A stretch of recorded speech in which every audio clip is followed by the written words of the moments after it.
La douleur que tu ressens en ce moment a deux destins possibles. Soit elle te détruit insidieusement, te consumant de l'intérieur pendant que tu fais semblant d'aller bien.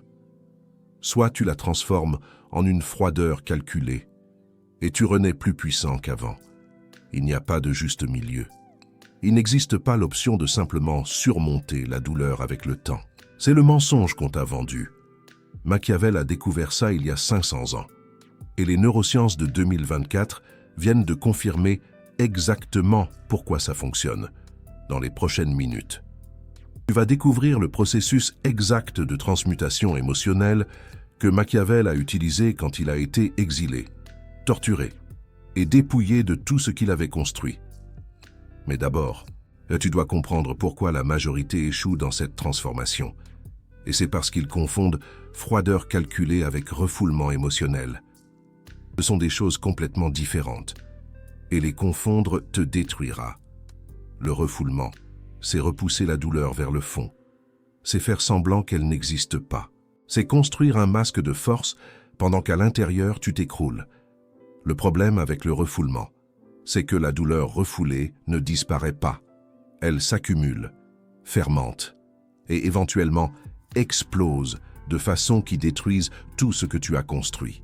Des études de 2024 sur la régulation émotionnelle confirment que la suppression chronique des émotions est associée à une plus grande activation de l'amygdale à long terme.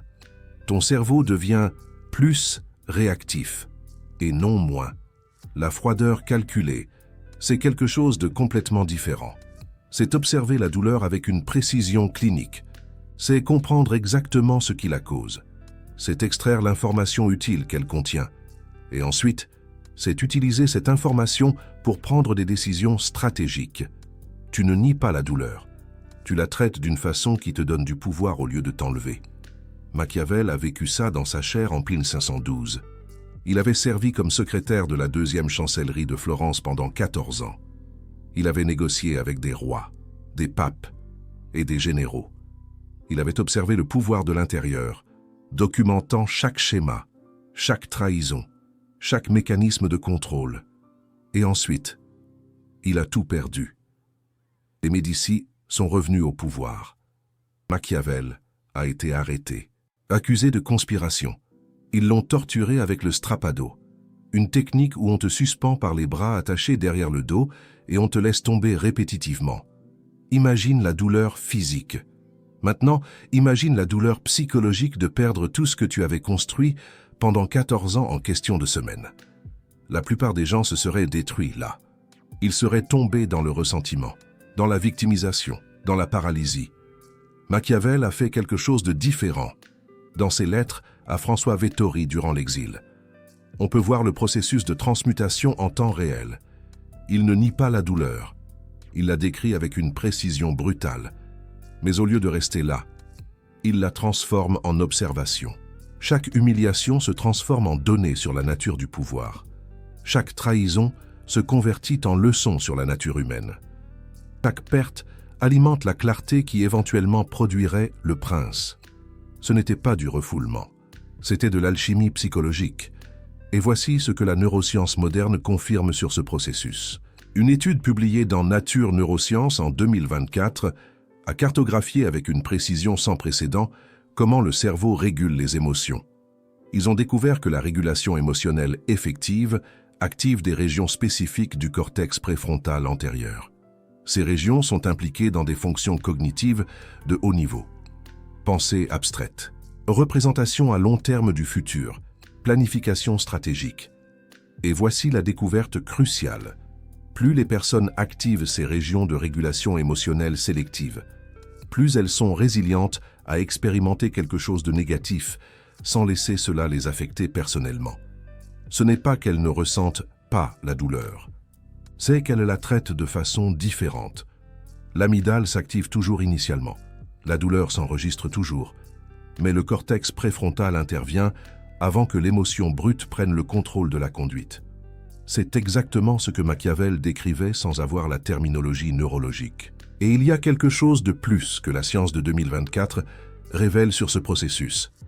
Les études sur la réévaluation cognitive montrent que cette stratégie est plus effective pour réguler des émotions discrètes que des états d'âme prolongés. Cela signifie que la transmutation fonctionne mieux quand tu l'appliques à des événements spécifiques, au lieu d'essayer de changer ton état émotionnel général d'un seul coup. Tu n'essaies pas d'arrêter d'être triste pour toujours. Tu traites la trahison spécifique, tu traites la perte spécifique, tu traites l'échec spécifique, un événement à la fois. Machiavel faisait exactement cela dans sa correspondance. Chaque lettre traitait un aspect spécifique de sa situation. Il n'essayait pas de résoudre son exil émotionnellement d'un seul coup. Il le fragmentait en pièces maniables et transmutait chacune séparément. C'est une différence cruciale que la majorité ne comprend pas. Tu n'as pas à transformer toute ta douleur en une session épiphanique. Tu le fais pièce par pièce, événement par événement, trahison par trahison. Maintenant, il y a 3 erreurs qui détruisent ceux qui tentent cette transformation. Et tu dois les connaître avant de tenter le processus. La première erreur, c'est le refoulement déguisé en force. Beaucoup croient qu'ils sont en train de convertir la douleur en froideur, quand en réalité ils ne font que la repousser vers le fond. La différence est dans l'honnêteté interne. Si tu ne peux pas articuler avec précision ce qui te fait mal, pourquoi ça te fait mal, et quelle information utile contient cette douleur, tu ne transmutes pas, tu refoules. La transmutation requiert une confrontation honnête d'abord. Tu dois regarder la douleur directement avant de pouvoir la convertir en autre chose. Machiavel ne faisait pas semblant que l'exil ne lui faisait pas mal. Dans ses lettres, il décrit l'humiliation de passer de négocier avec des rois à discuter avec des paysans sur du bois de chauffage. Mais cette honnêteté sur la douleur était le premier pas pour la convertir en autre chose. La deuxième erreur, c'est la transmutation incomplète. Certaines personnes observent la douleur, mais n'extraient pas l'information utile. Elles restent dans l'analyse sans arriver à l'action stratégique. Elles finissent par comprendre parfaitement pourquoi quelque chose leur fait mal, mais sans utiliser cette compréhension pour changer quoi que ce soit. La froideur calculée sans action stratégique, c'est juste de l'intellectualisation. Et l'intellectualisation, c'est une autre forme d'évasion. Machiavel n'a pas seulement analysé sa situation. Il a utilisé chaque observation pour écrire des œuvres qui changeraient la philosophie politique pour toujours. La transmutation a été complète parce qu'elle a terminé en action. La troisième erreur, c'est la déconnexion totale. Certains interprètent froideur calculée comme ne rien sentir, comme tuer toute émotion, comme se convertir en une machine. C'est l'erreur la plus dangereuse parce qu'elle détruit la capacité de connexion humaine génuine. La froideur calculée machiavélique, ce n'est pas l'absence d'émotion, c'est l'émotion traitée stratégiquement. Tu continues à sentir, mais tu décides consciemment comment répondre, au lieu de réagir automatiquement. Les études de 2024 sur le détachement comme stratégie de régulation émotionnelle montrent qu'imaginer être un observateur non impliqué a des effets mesurables sur la réduction d'activité de l'amygdale, avec une taille d'effet de 0,45, considérée comme petite à moyenne. Observateur non impliqué ne signifie PA ne pas sentir. Cela signifie changer la perspective depuis laquelle tu expérimentes ce que tu sens. Maintenant, passons au processus de transmutation. Ce sont 5 étapes que Machiavel exécutait de façon intuitive et que les neurosciences modernes ont validées comme efficaces. La première étape est la confrontation honnête. Avant de pouvoir transmuter la douleur, tu dois savoir exactement ce que c'est. Ce n'est pas « je me sens mal », c'est articulé avec précision « je ressens ce type spécifique de douleur », parce que cette situation spécifique est survenue. Et elle m'affecte, parce qu'elle viole cette attente que j'avais sur la façon dont le monde fonctionnerait. Cette articulation active le cortex préfrontal antérieur. Elle te sort du mode réactif de l'amygdale et te met en mode analytique. Machiavel faisait ça constamment dans ses lettres. Il n'écrivait pas « je suis triste à cause de l'exil ». Il écrivait des analyses détaillées de exactement ce qu'il avait perdu, pourquoi il l'avait perdu, et ce que signifiait cette perte dans le contexte plus large du pouvoir politique. La précision de l'analyse était la première étape de la transmutation. La deuxième étape et l'extraction d'informations. Toute douleur contient des données utiles. Toute souffrance révèle quelque chose sur la réalité que tu ne voyais pas avant. La question que Machiavel se posait constamment était « Qu'est-ce que cela m'enseigne sur comment le monde fonctionne réellement ?» Son exil lui a enseigné que la loyauté politique est transactionnelle, que le pouvoir ne respecte pas les services passés, que les alliances sont temporaires et les intérêts permanents. Chacune de ces leçons s'est convertie en principe documenté dans Le Prince. La douleur s'est convertie en connaissance. La connaissance s'est convertie en pouvoir. Et c'est le point que la plupart ne comprennent pas sur l'alchimie de la souffrance. La douleur non traitée est un poison. La douleur traitée stratégiquement est une médecine. La différence n'est pas dans l'intensité de la souffrance. Elle est dans comment tu la transformes. Les mêmes expériences qui détruisent certaines personnes fortifient les autres. Pas parce que les unes sont plus fortes naturellement, mais parce que les unes savent traiter et les autres non. Machiavel n'était pas spécialement résilient par nature. Ses lettres montrent des moments de désespoir génuins. Mais il avait un système pour convertir ce désespoir en quelque chose d'utile. Et ce système, c'est ce que je transmets dans cette vidéo. Ta douleur aussi contient de l'information. La trahison t'enseigne sur la nature de la confiance. L'échec t'enseigne sur la brèche entre tes capacités et tes ambitions. Le rejet t'enseigne sur comment te perçoivent les autres. Cette information est valable, mais seulement si tu l'extrais consciemment, au lieu de rester coincé dans l'émotion brute. La troisième étape est la séparation interne. Une fois que tu as confronté la douleur et extrait l'information, tu as besoin de créer une distance psychologique. C'est ce que les études de 2024-2025 appellent « detachment » ou « détachement ». Ce n'est pas nier la douleur, c'est l'observer depuis une perspective de troisième personne. La technique spécifique est de parler de toi-même à la troisième personne. Quand tu traites des événements douloureux, au lieu de « on m'a trahi », tu penses « il a été trahi » et maintenant, il est en train d'analyser ce que signifie cette trahison. Des études de neuroimagerie montrent que ce simple changement linguistique active différentes régions du cortex préfrontal antérieur et réduit la réactivité de l'amygdale. Machiavel faisait quelque chose de similaire quand il écrivait. Ses analyses politiques étaient toujours à la troisième personne. Il observait sa propre situation, comme si c'était un cas d'étude historique. Cette distance lui permettait de penser stratégiquement, au lieu de réagir émotionnellement. La quatrième étape est la décision stratégique. Ici, c'est où la transmutation se complète. Tu utilises l'information extraite pour prendre des décisions qui changent ta situation. La froideur calculée sans action est intellectualisation vide.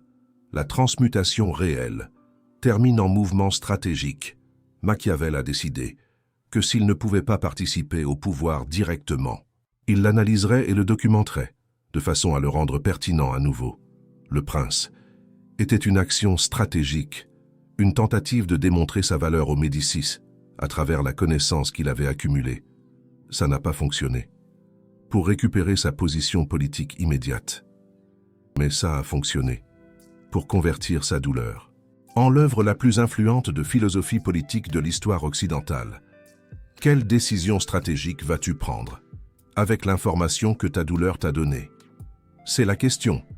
Qui sépare ceux qui transmutent de ceux qui analysent seulement? L'analyse sans action est évasion intellectuelle. La transmutation réelle termine en un mouvement concret. Machiavel a décidé d'écrire.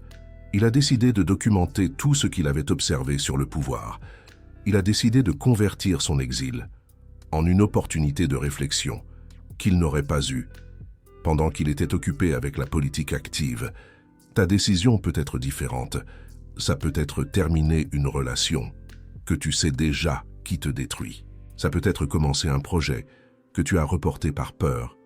Ça peut être confronter une vérité que tu as évitée. Ce qui importe, c'est qu'il y ait une décision, une action stratégique qui utilise l'information extraite de la douleur. Sans cette action, le processus reste incomplet et la transmutation incomplète est pire que ne rien tenter. Parce que ça te laisse dans un limbo de compréhension sans changement. La cinquième étape est la consolidation neuronale. Ici, c'est où les neurosciences de 2024-2025 ajoutent quelque chose que Machiavel ne connaissait pas. Les études sur la neuroplasticité montrent que le cerveau ne distingue pas entre comportement authentique et comportement pratiqué. Après 21 à 66 jours de répétition consistante, ce que ça signifie, c'est que la froideur calculée peut se convertir en ton mode prédéterminé de traiter la douleur, mais ça requiert pratique délibérée pendant au moins 3 semaines. Ce n'est pas une décision d'une seule fois, c'est un entraînement qui reconnecte physiquement ton cerveau.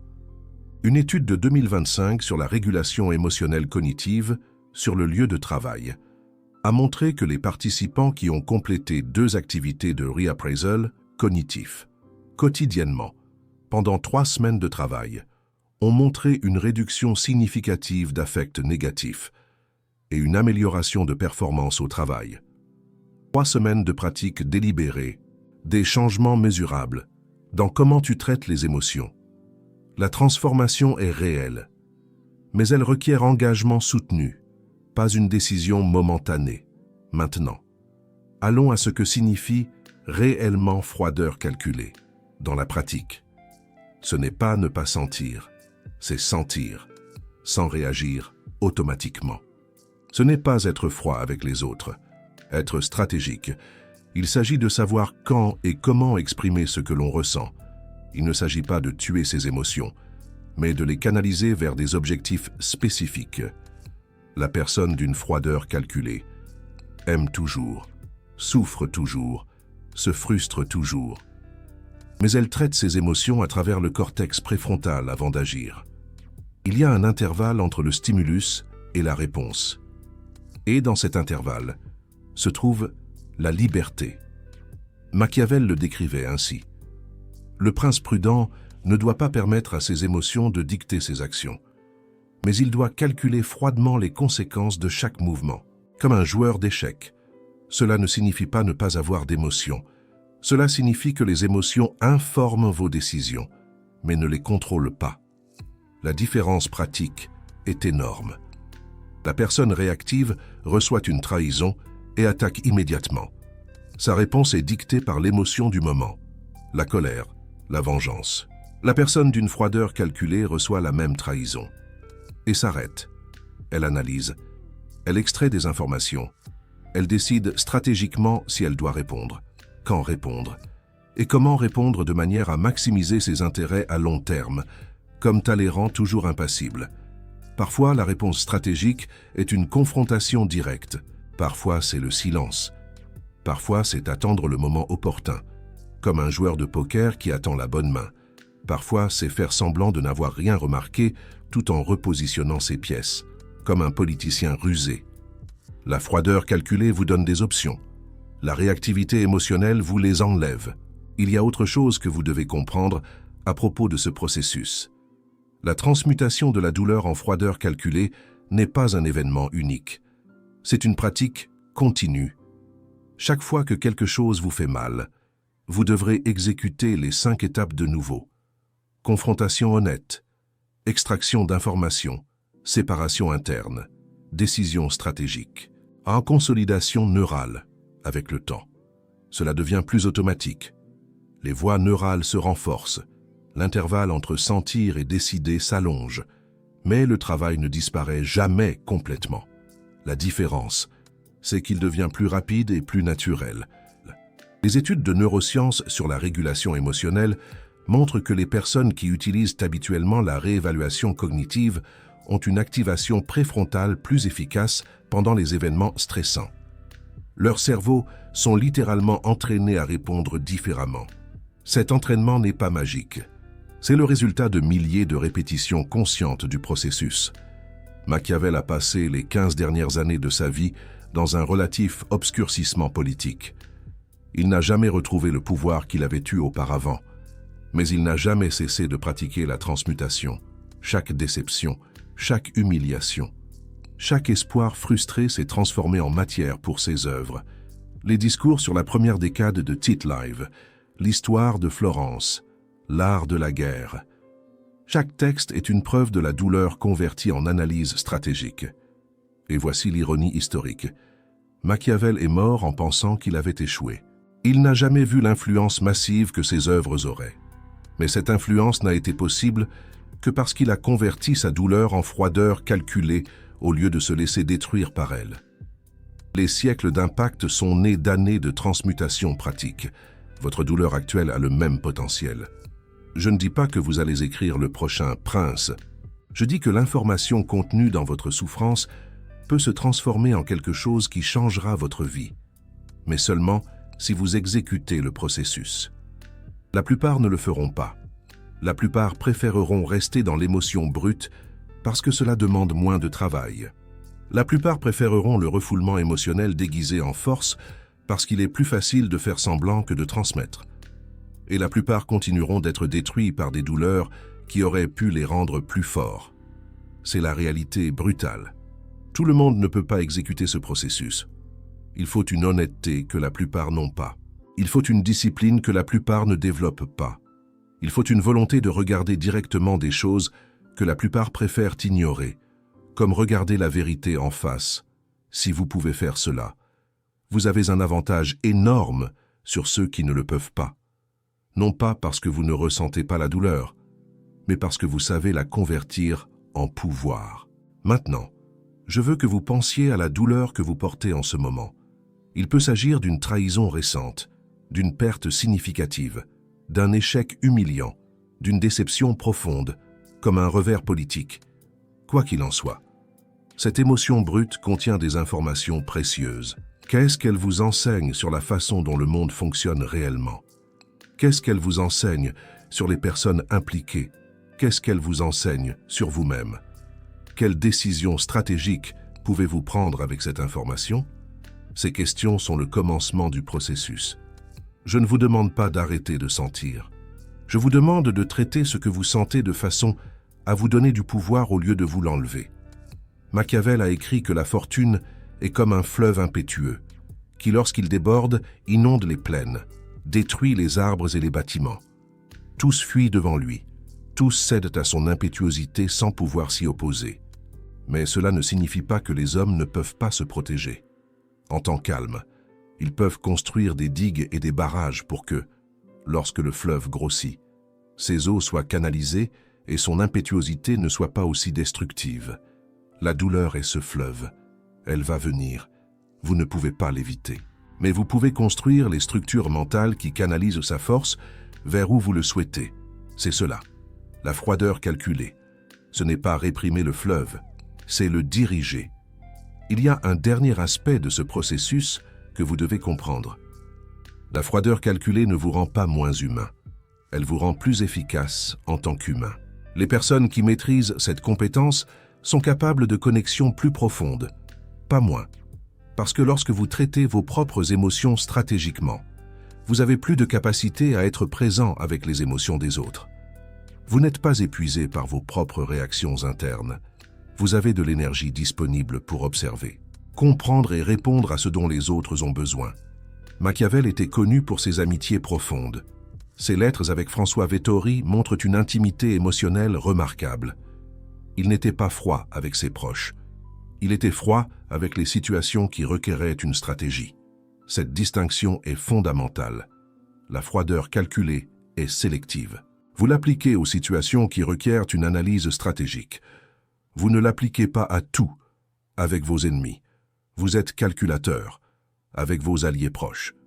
Vous êtes authentique face aux circonstances adverses. Vous êtes stratégique avec les personnes que vous aimez. Vous êtes présent. Savoir quand activer chaque mode fait partie de la maîtrise. Et cette maîtrise vient de la pratique, de milliers de répétitions conscientes du processus, d'années d'entraînement, de libère. Ce n'est pas quelque chose que vous réussissez du jour au lendemain, mais chaque fois que vous le pratiquez, les circuits se renforcent. L'intervalle entre le stimulus et la réponse s'allonge. Le contrôle devient plus naturel. Et éventuellement, la transmutation devient votre façon par défaut de traiter l'adversité. Non pas parce que vous avez tué vos émotions, mais parce que vous avez appris à les canaliser vers le pouvoir au lieu de la destruction. Si cette vidéo est arrivée à toi au moment où tu en avais le plus besoin, ce n'est pas une coïncidence. Il y a des gens qui regardent des vidéos de motivation vides et se sentent bien pendant 5 minutes, avant de retomber dans leur état antérieur. Et il y a des gens qui trouvent de l'information stratégique réelle et l'utilisent pour changer la façon dont ils traitent tout. Si tu es arrivé jusqu'ici, tu fais probablement partie du deuxième groupe. Le Super Thanks qui apparaît en dessous n'est pas obligatoire. Mais si tu décides de l'utiliser, tu dis quelque chose de spécifique. Tu dis « Je comprends que ce contenu n'est pas de la motivation bon marché, c'est de la stratégie réelle basée sur la science réelle. Et la philosophie est prouvée pendant 500 ans. » Tu dis « Je veux plus de ce genre de contenu, sans filtre et sans romantisme sur le pouvoir. » Chaque fois que quelqu'un utilise Super Thanks, ce soutien permet de créer plus de vidéos comme celle-ci. Des vidéos qui ne diluent pas la vérité pour la rendre plus digestible. Des vidéos qui supposent que l'audience peut gérer de l'information brutale. Si tu ne l'utilises pas, ce n'est pas grave. La vidéo t'arrive quand même. Mais si tu décides de le faire, tu sais exactement ce que tu soutiens. Maintenant, la douleur que tu ne convertis pas en froideur calculée te consume de l'intérieur. Comme disait Machiavel, il faut savoir transformer la souffrance en force. Si tu as déjà commencé cette transformation sans savoir qu'elle avait un nom. Je veux que tu commentes le mot « froideur ». Si tu es toujours piégé dans l'émotion brute, mais que cette vidéo t'a montré qu'il y a une autre voie, commente « processus ». Imaginez un fleuve impétueux que vous canalisez. Et si tu crois que c'est de la manipulation déguisée en stratégie, commente ta critique directement. Je répondrai « Les initiés comprendront. La douleur est là. Elle sera toujours là. Tu ne peux pas éviter la souffrance.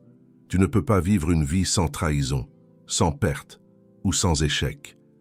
C'est une fantaisie infantile. Comme rêver d'un conte de fées à la Disney. Ce que tu peux contrôler, c'est ce que tu fais de cette souffrance quand elle arrive. Tu la laisses te détruire insidieusement, tout en feignant la force. Ou tu la transformes en carburant, pour des décisions qui changent ta vie. Comme Jeanne d'Arc transformant sa douleur en courage sur le champ de bataille. La seule question est de savoir si tu vas l'utiliser, ou si elle va t'utiliser. Machiavel a choisi de l'utiliser, et 500 ans après, nous continuons de discuter de ses idées. Son œuvre, Le Prince, est un témoignage de cette transmutation. Ton choix commence maintenant, pas demain, pas quand les choses iront mieux, pas quand tu auras plus de force. Maintenant, avec la douleur que tu portes en ce moment, avec les blessures qui ne sont pas encore cicatrisées, avec les trahisons qui font toujours mal, c'est maintenant que tu décides si tu renais ou si tu te détruis. C'est le moment de choisir, comme un héros de Corneille face à un dilemme tragique.